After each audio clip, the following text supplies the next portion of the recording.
The human body is a complex network of cells, tissues, and organs that together make life possible. 10 major systems are responsible for the body's functions: skeletal, muscular, cardiovascular, nervous, endocrine, lymphatic, respiratory, digestive, urinary, reproductive. The skeletal, muscular, cardiovascular, and nervous systems in particular create an infrastructure that facilitates the other systems.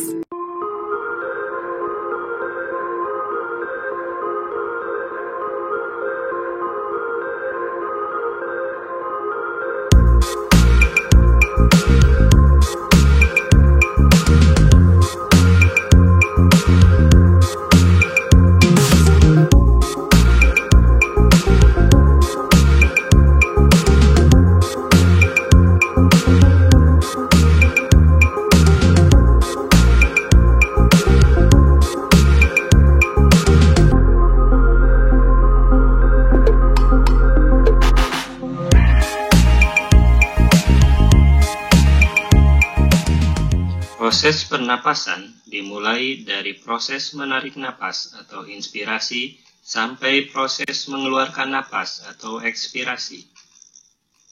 Udara masuk dan keluar melalui rongga hidung. Udara yang masuk ke rongga hidung dihangatkan dan dilembabkan oleh mukus dan disaring oleh buru hidung. Di bagian rongga atas hidung terdapat reseptor penciuman yang langsung berhubungan dengan otak yang disebut saraf olfaktorius. Dari rongga hidung, udara masuk ke paring, laring, kemudian masuk ke trachea atau tenggorokan. Epiglotis menutup otomatis begitu ada makanan atau benda yang masuk ke kerongkongan untuk melindungi masuknya benda asing ke paru-paru. Trachea atau tenggorokan terbuat dari jaringan tulang rawan atau kartilago. Trakea terbagi menjadi dua, bronkus kiri dan bronkus kanan, yang menuju ke kedua paru. Kemudian menjadi bronchiolus yang menuju ke alveolus.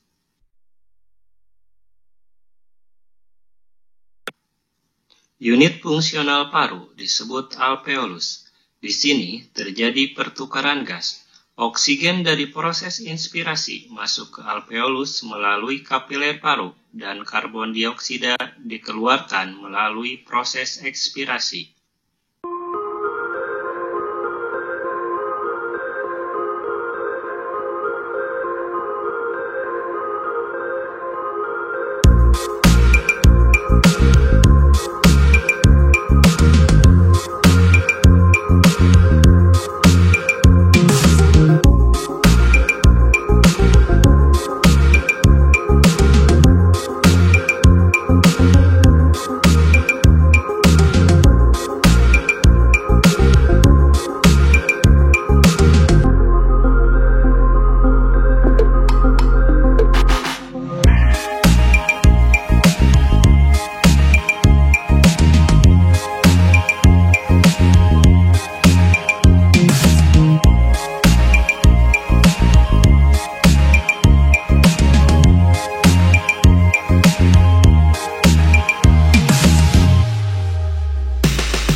Sistem peredaran darah.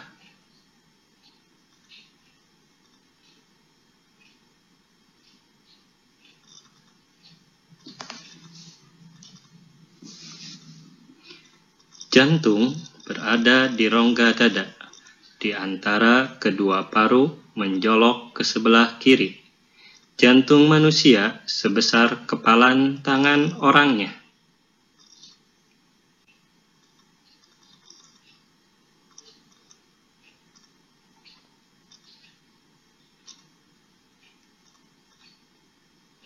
Perikardium atau selaput jantung melindungi jantung dengan cara memberikan pelumas agar gerak jantung terjaga. Perikardium bekerja dipengaruhi oleh hormon adrenal yang diproduksi di kelenjar adrenal. Jantung terdiri dari 4 ruang: serambi kanan, bilik kanan, serambi kiri, bilik kiri.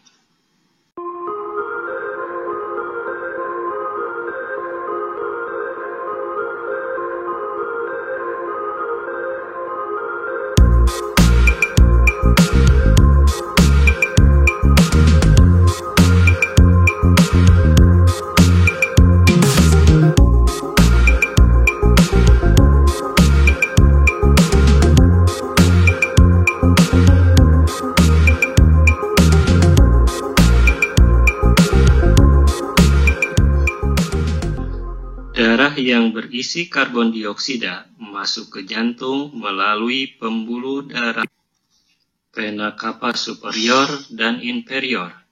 Darah masuk ke serambi kanan, bilik kanan, kemudian dipompa masuk ke paru-paru. Di paru-paru terjadi pertukaran gas dari karbon dioksida menjadi kaya akan oksigen melalui proses inspirasi dan ekspirasi. Darah yang kaya akan oksigen kemudian masuk ke serambi kanan, bilik kanan, dan kemudian dipompakan ke seluruh tubuh melalui aorta. Jantung dilengkapi dengan katup tricuspidalis, katup bicuspidalis, katup pulmonal, serta katup aorta.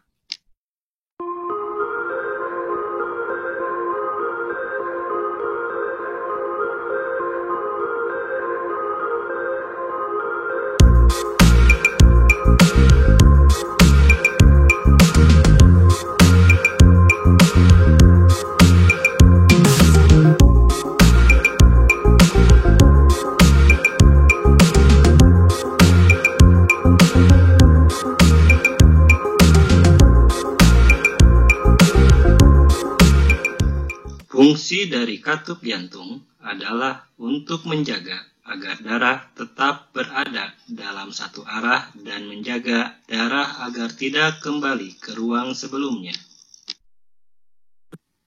Darah kemudian dialirkan ke seluruh tubuh melalui pembuluh darah.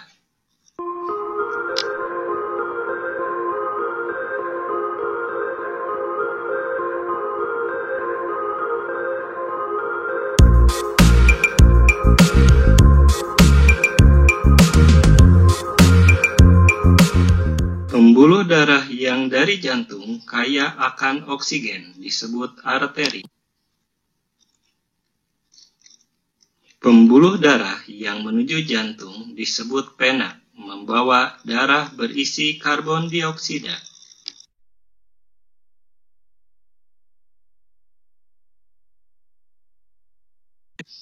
Pembuluh kapiler merupakan pembuluh darah yang menghubungkan arteri dan vena agar terjadi pertukaran gas, nutrisi, air, dan zat kimia pada sel.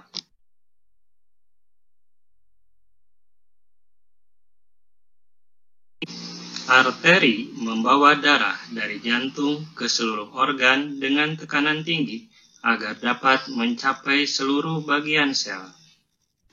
Arteri terbuat dari struktur yang tebal dan elastis untuk mempertahankan sirkulasi darah.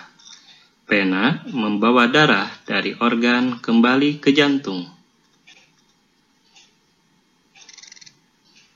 Terbuat dari struktur tipis dan tanpa tekanan. Kapiler terbuat dari struktur yang memungkinkan terjadinya proses pertukaran zat dari sel ke pembuluh.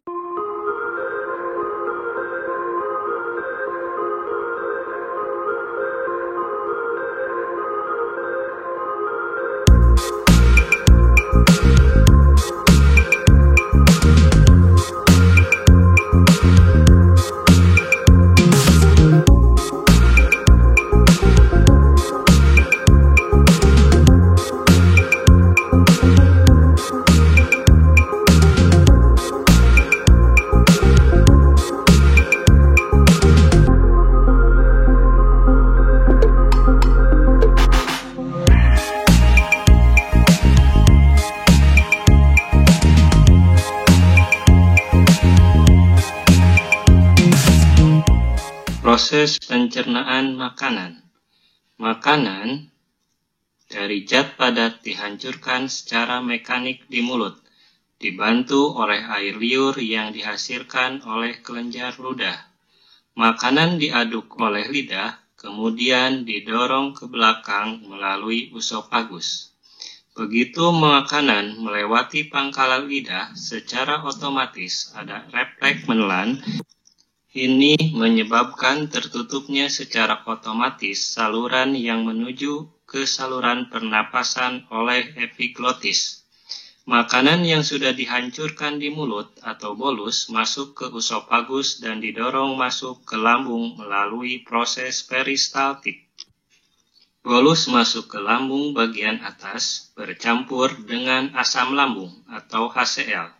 Bolus yang sudah tercampur dengan asam lambung kemudian dibantu secara kimiawi dengan enzim dan koenzim serta diremas dengan gerakan lambung.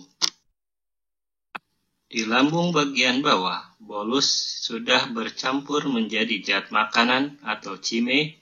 Zat makanan mulai dipilah menjadi unsur gas, cair, dan nutrien.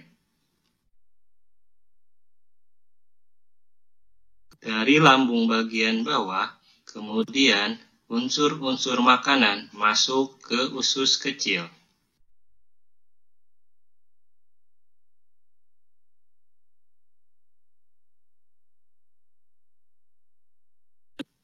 Cime masuk ke duodenum, kemudian dicampur dengan garam empedu. Kemudian bercampur dengan insulin yang dihasilkan dari pankreas.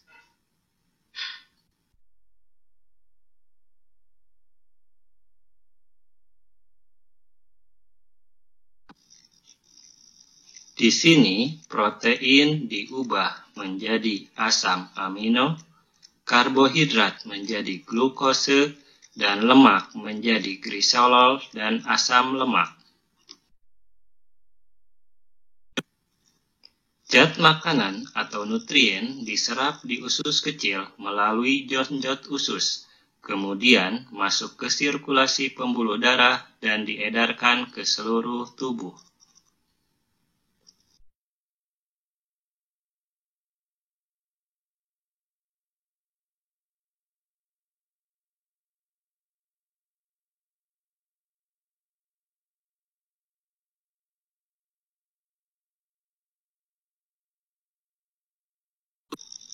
Sisa makanan yang sudah diserap usus kecil kemudian masuk ke usus besar.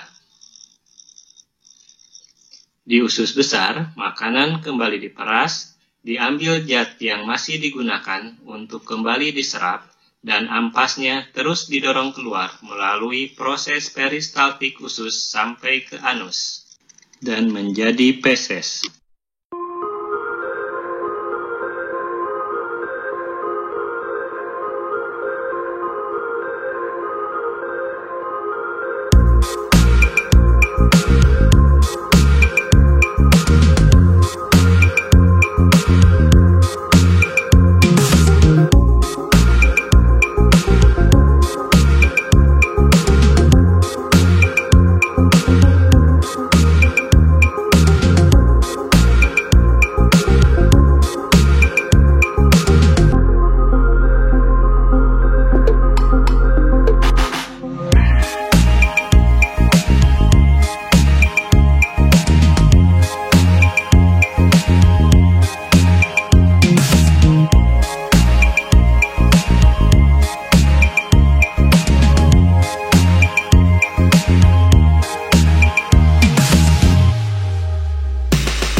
Sistem perkemihan.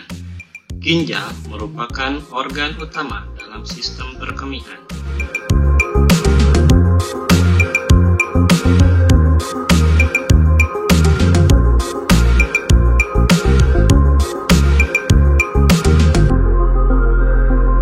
Sistem perkemihan terdiri dari ginjal kiri dan kanan, ureter kiri, ureter kanan, kandung kencing, dan uretra. Ginjal terletak di rongga abdomen bagian belakang. Ginjal berfungsi sebagai filtrasi atau penyaring.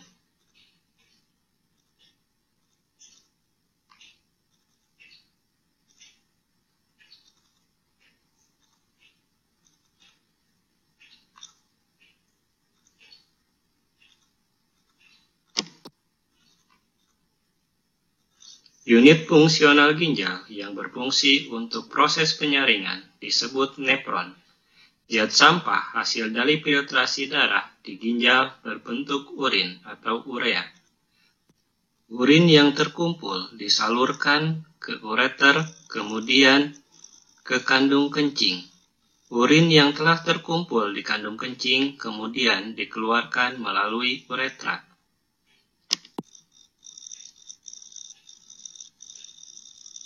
Proses pembentukan urin di ginjal melalui 3 tahap: filtrasi, reabsorpsi, sekresi. Filtrasi. Sampah nitrogen seperti urea, asam urat dibuang dari darah dalam ginjal. Proses filtrasi dan pembentukan urin terjadi di nefron. Reabsorpsi. Beberapa substansi seperti glukosa, asam amino, garam, dan sebagian besar air disaring dan kemudian diabsorpsi atau diserap kembali.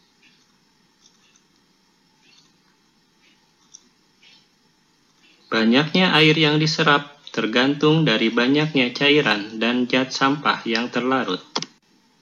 Sekresi. Zat yang diserap kembali disekresikan ke dalam darah ketika urin melalui tubular nefron. Urin yang telah terbentuk di ginjal kemudian masuk ke saluran ureter. Ureter menghubungkan ginjal dengan kandung kencing. Urin terus terkumpul di dalam kandung kencing sampai menimbulkan tekanan agar segera urin dikeluarkan. Sampai pada tekanan tertentu, urin akan dikeluarkan melalui uretra. Otot kandung kencing dikendalikan oleh sistem saraf yang membuat kita dapat mengontrol atau menentukan kapan keinginan untuk kencing atau berkemih.